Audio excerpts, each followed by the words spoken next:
So let's talk about Rassie Erasmus and his innovation. Partly we're going to talk about the selection for the second test against the All Blacks in New Zealand in Wellington. And partly a lot of people have been talking about the lifting in open play, the lifted pods in open play, because they've been doing that again. We've seen it twice, I think, in the Rugby Championship. And let's just talk about that and the positives, the negatives, my take on it. And I'd love to know what you think about the selection and the new tactic of lifting pods in open play. Now, I think one thing you've got to give loads of credit to Rassie Erasmus for, and the South African coaches in general, is innovating and being first. Now, it's not always going to work, but goodness me, someone has to be first, and they're often there. I mean, we saw the 7-1 split on the bench, and I mean, everyone pretty much has tried the 6-2 split, and that's pretty much because of copying them. Some people said, oh no, it's the death of rugby, you won't see any more backs anymore, but he's playing a 5-3 this time anyway, and it's not like it's stuck around forever, so it's normally not as bad as you think when you try extremes. I mean, he was having coaches and himself as water carriers, which wasn't quite in the spirit of the law, and World Rugby reacted to that. And then we've got lifting players in the line-out, passing to another lifted player in the line-out, calling scrums in imaginative ways from marks or straight from kick-off by deliberately mucking it up. No, trying things and making World Rugby react to him.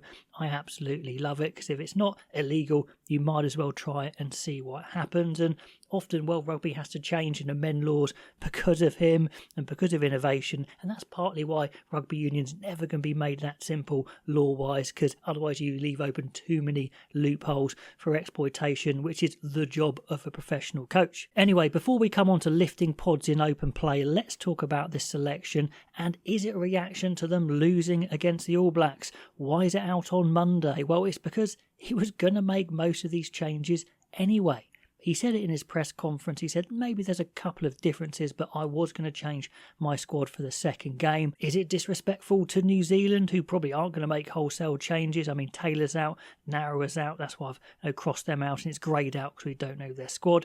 I would say, no, it's not disrespectful, because the players coming in are blooming good players, and it's not like they're brand new players who are unknowns. These are really talented players, a bit younger. They're definitely a different style of player, but no, I wouldn't say it is disrespectful. I'd say it's part of a well thought out plan, because he wants to get these guys experience playing for South Africa, of course, and playing with each other, of course, especially these younger backs, but also he wants them to play the best away from home in the real intensity and see how they go there and take that experience back and be better for it. So it definitely is looking to the future, and it is looking towards the World Cup.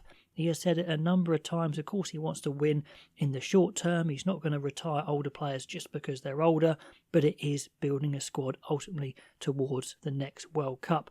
That is what he's doing, and I think he's going about it in a very proactive and open way. I don't think most teams would make this many changes when they're playing the best team in the world currently, the All Blacks, one of the best teams, and South Africa would and can, because they do have the depth of talent. I mean, we'll see what happens, of course, results-wise, but it's a very strong team. Same front row, fantastic front row. We've seen Wessels being given a go at prop. He was a replacement hooker last time. They're trying to get him as a versatile player. And how many other nations in the world have hookers that can play prop anymore? I don't think any really. So Van der Merwe's come into hooker. Lowe, who's a massive scrummager, is there at tight head to come on. And we actually saw Lou Diaga come on in the last game and make a couple of clangers really. So has he earned to start over Ebenezer? Well, no, but he's trying to get that game time for everyone. They were probably always going to rest Etzebeth, who has been their best second row, and we don't even see him in this team, which is why, and another reason why we know it is not his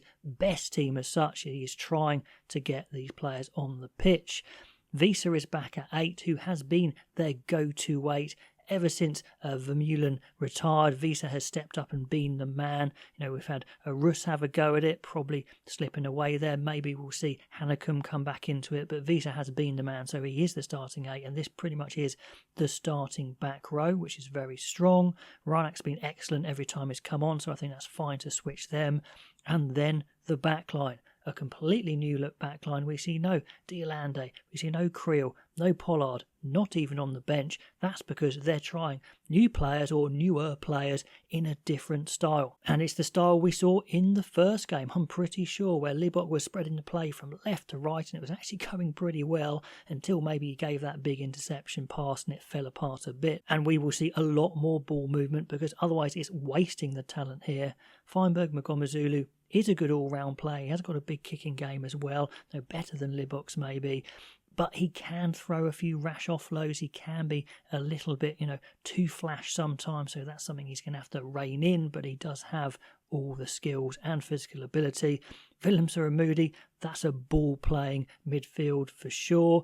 Moody has been playing on the wing, but most guys say he's better at 13. Hooker and Colby, loads of speed there, and Fassi is a running 15. He's got some good height, catching the high ball, but he's not a big kicker, as in not a really accomplished kicker like LaRue is. So it's a very, very different side. It's 5-3, which is a standard setup, of course, so not going for a 6-2 or anything like that. And it's very exciting. I can't wait to see how it goes, but it's definitely part of a grand plan as well, and it does look like a potential future backline. So that's my take on the team. Let me know what you think. Let's get into this lifting in open play to finish off with positives. Well, it's very unexpected. I'm going to use the video taken against Italy where they really weren't ready for it at all and it was completely unexpected. They don't know what to do. One tries to sack it, two try and counter drive. They have not enough players behind the ball early enough and they go over and score. Mark scores. So if it's unexpected, of course, that's going to be an advantage.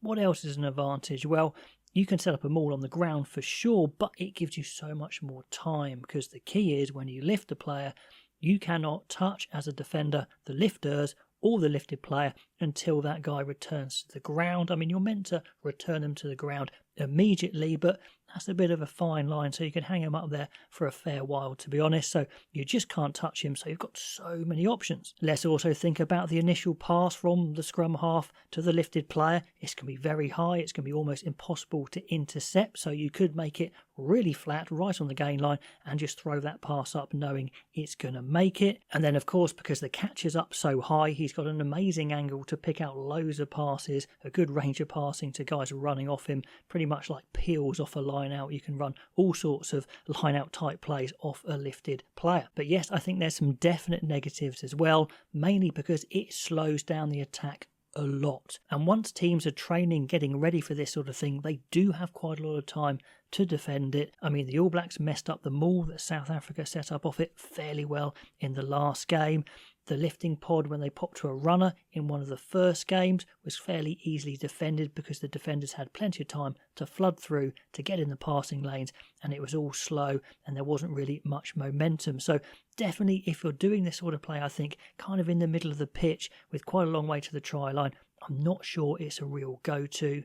But if you were to do it, I would say flat to the line, maybe just 5 metres out from the try line. That is a real problem to deal with, a real conundrum. If you commit players to counter the maul, then they can pop off to a runner and you've only got to make 5 metres to score. So I can see it being worked there. Is it a game changer? No, I don't think so, but it's definitely worth trying a few more times, and definitely other teams are going to give it a go because it's something that's an innovation. It's interesting. I don't think it is the next big thing, but that is my take on the positives and the negatives, and I'd love to know what your thoughts are on it. So pop all the comments down below. If you like these sorts of videos, do like, do subscribe, and I'll catch you next time.